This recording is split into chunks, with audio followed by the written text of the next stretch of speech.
많은 스포츠 선수가 있는데요. 가장 위대한 선수 중에 한 명이 누구일까? 떠오르는 사람이 마이클 조던입니다. 그를 농구 황제라고 합니다. 마이클 조던은 고등학교 2학년 때 경험을 말합니다. 학교에 농구부 1군과 2군이 있었습니다. 1군은 버시티이고 2군은 주니어 버시티인데요. 조던은 1군인 버시티에 들어가길 원했습니다. 선발 테스트에서 떨어지고 눈물을 흘립니다. 마이클 조던은 후에 이 경험을 내 인생에서 가장 큰 좌절이었다 이렇게 말합니다. 1군 선발에서 떨어진 조던은 실력을 키우리라 다짐하고 그때부터 매일 아침 6시에 학교 체육관에 나와서 홀로 순 연습을 합니다. 그 해에 조던의 실력은 압도적으로 성장하고 그 다음 해에 1군 선발의 멤버로 복귀를 하게 됩니다. 후에 조던은 이런 말을 합니다. 고등학교 2학년 1군 선발 테스트에서 떨어졌을 때 흘린 눈물은 나를 성장시키는 연료가 되었다. 인생은 아픈 만큼 성장합니다. 보이는 만큼 또 성장합니다. 성장하는 것을 우리는 비전으로 품고 있습니다. 비전은 보는 것을 말합니다. 사람이 같은 것을 보는 것 같지만 사람마다 보는 것은 다릅니다. 보통은 장애물을 인생의 걸림돌로 생각합니다. 걸림돌이 될 수도 있지만 그 장애물이 때로는 우리를 성장시키는 훈련의 도구가 되기도 합니다. 우리는 비전을 품어야 한다 이 말을 많이 듣는데요. 비전이 있는데 보는 것을 다시 보는 것, 이것을 리비전이라고 합니다. 우리가 일상에서 보는 것 속에서 다시 보는 리비전에 대한 이야기를 하려고 합니다. 성경에서 가장 위대한 사도 중에 한 명이 사도 바울인데요. 예수를 만나고 그는 엄청난 변화를 경험합니다. 우리 인생은 예수를 만나면 많은 변화를 경험한다. 저도 많이 하면서 자라왔습니다. 또 많이 들었습니다. 그런데 예수를 만나면 변한다고 하는데 예수를 만나도 변하지 않는 많은 사람들이 보입니다. 사람은 어떻게 변하는가, 성장하는가 다시 질문을 하게 되었습니다. 그리고 발견한 게 바울의 리비전입니다. 바울은 예수를 만났습니다. 그리고 눈이 다시 열리는 경험을 합니다. 예수를 만나서 바울이 성장했다기보다는 예수를 만나고 그가 경험한 체험이 그를 성장시키는데 바울의 체험이 무엇인가? 바로 눈이 다시 열리는 리비전입니다. 다메섹으로 가는 길에 하늘에서 비추는 강한 빛을 바울은 봅니다. 그때 그는 엎드려지고 그 빛에서 나오는 소리를 듣습니다. 사울아, 사울아, 내가 어찌하여 나를 박해하느냐. 바울은 이 음성을 들을 때 묻습니다. 주여, 누구시나이까? 주님은 대답합니다. 나는 내가 박해하는 예수라. 바울은 여기에서 엄청난 충격을 경험합니다. 죽은 예수를 생각했는데 부활하신 예수를 그가 만나면서 그의 삶은 변화가 시작됩니다. 우리가 예수를 만나면 변화가 되었다 생각하는데 바울을 보면 그건 시작이고 그때부터 바울에게 무슨 경험이, 무슨 체험이 일어나는가? 일어나 눈을 떴으나 아무것도 보지 못하고 시력을 잃습니다. 강한 빛에 노출되고 그 빛을 본 바울은 시력을 잃게 되고요.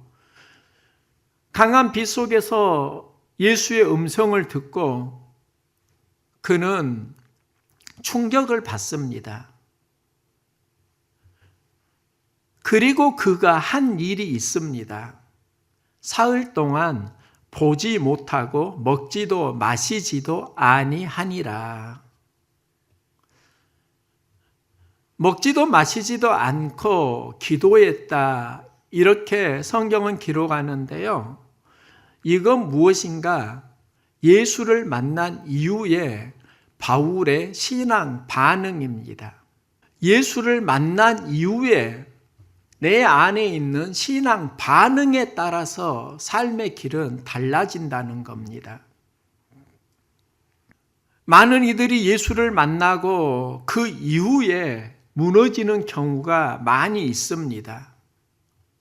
예수를 만났다는 그 경험만으로 살아가는 인생은 약해집니다. 예수를 만나고 그 만남 이후의 경험은 훨씬 더 중요할 수 있습니다. 제가 예수를 만났을 때 참 뜨거웠는데요. 그때 나의 신앙 생활을 보니까 예배를 생명처럼 드렸습니다. 주일학교 교사로 섬겼습니다. 예수를 만난 이후에 예배를 생명처럼 여기고 또 주일학교 교사를 하고 또 수련회에서 많은 은혜를 경험하면서 성장했습니다. 수련회가 없었다면, 예배에 대한 열정이 없었다면, 주일학교 교사로 섬기지 않았다고 하면 저의 성장은 멈추었을 것입니다. 주일학교 교사를 하면서 한 영혼의 소중함을 알았습니다. 또 교사로 책임감도 배웠습니다. 찬양과 율동을 하면서 내 안에 달란트가 성장했습니다. 내가 성장한 것은 예수를 영접한 그때라기보다는 그 사건 이후에 내 삶의 반응이었습니다. 바울이 부활하신 예수를 다메섹 도상에서 만납니다. 이건 체험입니다. 그런데 바울의 특징을 보면은 예수를 만난 다음에 그는 사흘 동안 먹지도 마시지도 않습니다. 이건 바울만의 특별함입니다. 바울은 예수를 만나고 먹지도 마시지도 않고 기도하는 신앙 반응이 있었다는 겁니다. 우리는 경험이 중요하다 말하는데 제가 살면서 보니까 경험은 좋을 수도 있고 안 좋을 수도 있습니다. 경험이 좋으려면 반드시 경험에 대한 반응이 있어야 합니다. 하나님은 사건이 아니라 그 사건 때 그가 품은 마음의 반응을 보십니다. 사도행전을 보면 다양한 설교가 나오는데요. 베드로와 스데반의 설교가 전반부에 나옵니다. 후반부에는 바울의 설교가 나오고요. 베드로의 설교, 스데반의 설교를 보면 모두 다 성령이 충만했습니다. 그 설교의 중심에는 예수가 있습니다. 그런데 설교를 듣는 청중의 반응은 다른 것을 알 수 있습니다. 베드로가 설교를 할 때 청중은 말을 듣고 마음에 찔러 베드로와 다른 사도들에게 물어 이르되 형제들아 우리가 어찌할꼬 어찌할꼬 하면서 통회합니다. 스데반도 성령이 충만했습니다. 스데반의 설교를 듣고 그들도 마음에 찔립니다. 그를 향하여 이를 갈거늘. 베드로의 청중은 애통하면서 우리가 어찌해야 하는가 질문하고, 그때 그들은 예수 이름으로 세례를 받고 초대교회를 세우는 성도들이 됩니다. 우리의 삶을 보면 베드로의 청중으로 살아가는 마음이 있고 스데반의 청중으로 살아가는 마음이 있습니다. 우리는 씨앗을 보지만 예수님은 마음밭에 대해서 말씀합니다. 마음밭은 반응을 말합니다. 바울은 예수를 만나고 반응이 참 좋은 사람이었습니다. 바울이 예수를 만나고 기도할 때 아나니아는 환상 중에 주님을 만납니다. 이 환상 중에가 비전이라고 할 수 있습니다. 아나니아는 환상 중에 바울을 찾아가라는 주님의 말씀을 듣습니다. 이때 아나니아가 그가 예루살렘에서 성도에게 적지 않은 해를 끼쳤나이다. 또 주의 이름을 부르는 모든 사람을 결박할 고난을 대제사장으로부터 받았나이다. 이 말은 아나니아는 바울을 어떻게 보았는가? 바울은 믿는 자를 핍박하는 우두머리인데요. 이게 아나니아의 비전입니다. 이때 주님은 말씀합니다. 이 사람은 내 이름을 이방인과 임금들과 이스라엘 자손들에게 전하기 위하여 택한 나의 그릇이라. 바울에 대한 새로운 비전을 말씀하십니다. 이건 리비전이라고 할 수 있습니다. 아나니아는 바울을 핍박자로 보는데 하나님은 그를 복음을 전하기 위해 택한 그릇이라고 하십니다. 아나니아가 바울을 찾아간 이유가 있습니다. 그는 핍박자의 우두머리 바울을 보는데 하나님이 그에게 보여주신 리비전은 그는 이방인에게 복음을 전하기 위해 내가 택한 그릇이다라는 겁니다. 아나니아가 주님의 리비전을 듣고 바울을 찾아갑니다. 하나님이 그에게 주신 리비전을 바울에게 전합니다. 예수께서 나를 보내어 너로 다시 보게 하시고 성령으로 충만하게 하신다. 하나님이 너 다시 보게 하셔. 그리고 성령으로 충만하게 하셔. 기도할 때 눈에서 비닐 같은 것이 벗겨지게 되고 바울의 눈이 다시 보게 되는 회복을 경험합니다. 이 사건을 어떻게 이해할 수 있는가? 바울이 예수를 만나고 예수를 만난 사람을 또 만나고 동역자를 만나면서 바울의 사역이 시작이 된다는 겁니다. 동역자들이 언제 만날 수 있는가? 내 생각으로는 만날 수 없는데 하나님이 보여주신 리비전, 그 리비전을 가지고 나와 내가 만나고 동역이 시작됩니다. 우리가 무언가를 하려고 할 때는 내가 가지고 있는 나의 비전이 아니라 하나님 주시는 마음, 리비전을 만날 수 있기를 소망합니다. 고은 시인은 말합니다. 내려갈 때 보았네, 올라갈 때 보지 못한 그 꽃. 이 시의 의미가 무엇일까? 올라갈 때는 그 꽃이 없었는데 내려올 때 그 꽃이 있었다가 아닙니다. 인생이 힘들고 어려울 때 그 꽃이 다시 보였다는 겁니다.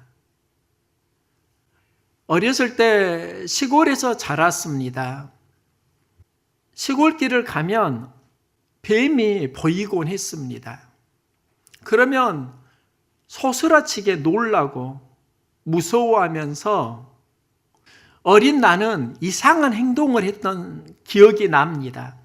무서우면 피해서 가면 되는데 어린 나는 돌을 던지고 막대기로 그 뱀을 잔인하게 때려 죽였습니다. 어린 나이에 뱀을 보고 깜짝 놀랐기 때문입니다. 어린 나는 나를 놀라게 한 그 뱀이 싫었습니다. 그래서 죽였습니다. 예전에 새벽 예배를 드릴 때 여기 손가락에 민달팽이가 붙어 있는 게 보였습니다. 깜짝 놀라서 왜 여기에 민달팽이가 붙어 있지? 예배 전에 화분에 물을 주었는데 그 과정에 붙은 것 같았습니다. 문득 그때 이런 생각이 드는 겁니다.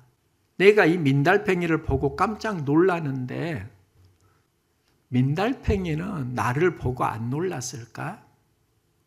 나보다 훨씬 더 놀랐을 것 같았습니다. 이 생각이 드니까 교회 화단에 내려주고 와서 예배를 드렸습니다.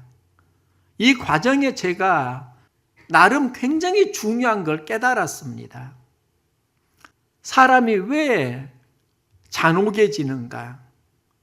자기 자신만 느끼면서 살기 때문입니다. 상대의 어려움이나 아픔은 보이지 않기 때문입니다.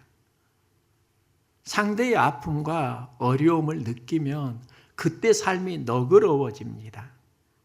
어릴 때 제가 잔인했던 건 뱀을 보고 나의 두려움만 보아서입니다. 뱀의 아픔은 그때는 느끼지를 못했습니다.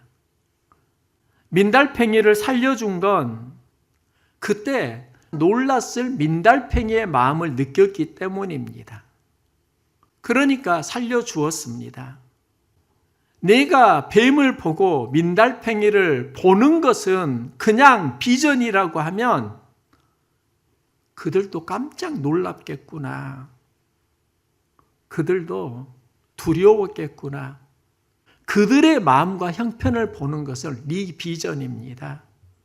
나만 생각하다가 상대의 마음을 헤아리고 상대의 마음을 보니까 나의 행동은 달라집니다. 우리에게 필요한 게 다시 보는 비전입니다.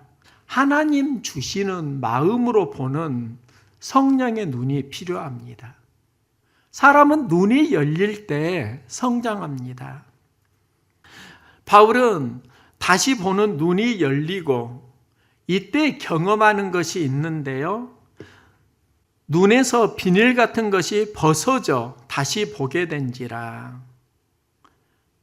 아나니아가 기도할 때 그의 눈에서 비늘 같은 것이 벗겨집니다. 그리고 다시 보게 되는데 비늘 같은 것이 의미하는 게 무엇일까? 비늘은 눈의 질환이 아닙니다. 그가 살아왔던 과거의 비전이라고 할 수 있습니다. 바울은 율법을 통해서 세상을 보았습니다. 율법으로 세상을 보니까 예수의 부활을 전하는 스데반은 죽여야 마땅한 사람이었습니다. 그것을 하나님께 영광을 돌리는 일이라고 믿었습니다. 비닐이 벗겨지고 그가 경험하는 것이 다시 보게 하시고 성령으로 충만하게 하신다. 이것이 예수님 주시는 리비전입니다. 바울의 리비전은 예수를 만나고 성령 충만할 때 열립니다. 성경은 바울의 리비전으로 가득 차 있습니다. 내 은혜가 내게 족하도다.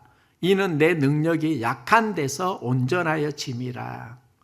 바울은 예수를 만나고 약한 데서 온전하여진다. 이것은 리비전이라고 할 수 있습니다. 하나님의 능력은 내가 약할 때, 하나님을 의지할 때 나타난다는 겁니다. 항상 기뻐하라, 쉬지 말고 기도하라, 범사에 감사하라. 이것이 그리스도 예수 안에서 너희를 향한 하나님의 뜻이니라. 박해와 고난 속에서 기뻐하고 감사하고 기도하는 것, 이것은 바울에게 예수를 만나고 리비전이라고 할 수 있습니다. 그리스도 안에서라는 말은 예수의 눈으로 일상을 본다는 겁니다. 예수의 눈으로 삶을 보니까 항상 기뻐할 수 있고 기도할 수 있고 범사에 감사가 있다는 겁니다. 바울은 이제 내가 사는 것은 그리스도께서 사시는 것이라, 나의 비전은 내가 사는 것인데 예수를 만나고 바울의 이 비전은 나는 죽고 예수가 사는 삶입니다. 여기에서 복음을 전하고 사명을 감당하는 힘과 용기를 얻습니다. 바울의 삶에는 이 비전이 있습니다. 상황이 아니라 그리스도 안에서 해석하는 관점의 변화가 있습니다. 율법적 자랑에서 복음의 은혜로 살아가는 가치의 전환이 있습니다. 고난을 원망이 아닌 감사와 기쁨으로 생각하는 태도의 전환이 있습니다. 약함 속에서 하나님의 능력을 드러내는 전환이 있습니다. 우리의 삶은 예수를 만나고 리비전을 만나야 합니다. 얼마 전의 경험인데요. 막내 아들이 생일이어서 파리바게트에 가서 케이크를 산 적이 있습니다. 아들이 좋아하는 케이크를 샀는데 빵을 둘러보면서 이렇게 말합니다. 아빠, 빵도 하나 고르면 안 돼? 그때 제가 무심코 말했습니다. 이제 밥을 먹어야지 무슨 빵이야. 이 말을 하니까 아들 표정에서 서운함이 확 느껴지더라고요. 순간 내가 실수했구나. 그걸 느꼈는데 돌이키기는 애매했습니다. 케이크를 사고 집으로 걸어오는데요. 대화도 없이 써먹써먹 걸어왔던 기억이 납니다.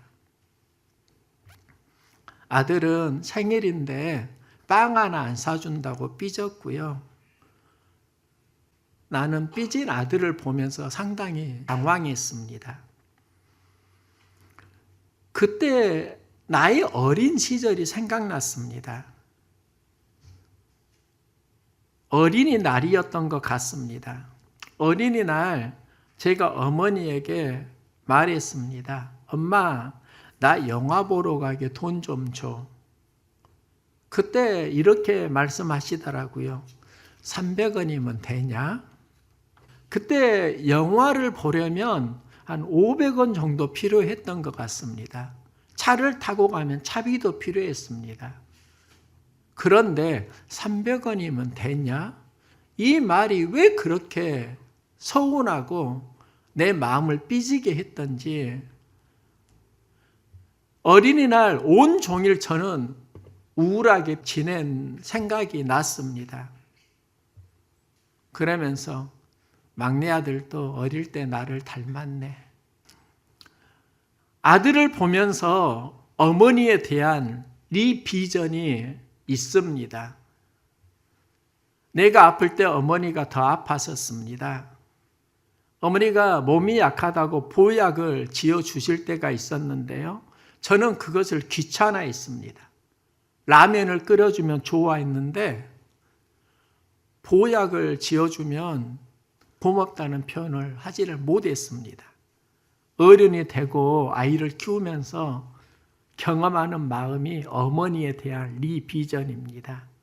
우리 어머니도 어릴 때 참 나 때문에 마음이 속상하셨겠구나. 인상 깊게 읽은 동화책이 알사탕인데요. 동동이는 친구가 없어서 구슬치기를 하고 놀다가 구슬을 잃어버리고 구슬을 사러 갑니다. 구슬과 똑같이 생긴 알사탕을 사게 되고요. 그 알사탕을 먹을 때 새로운 경험을 합니다. 소파에 앉으니까 소파에서 소리가 들려오는 겁니다.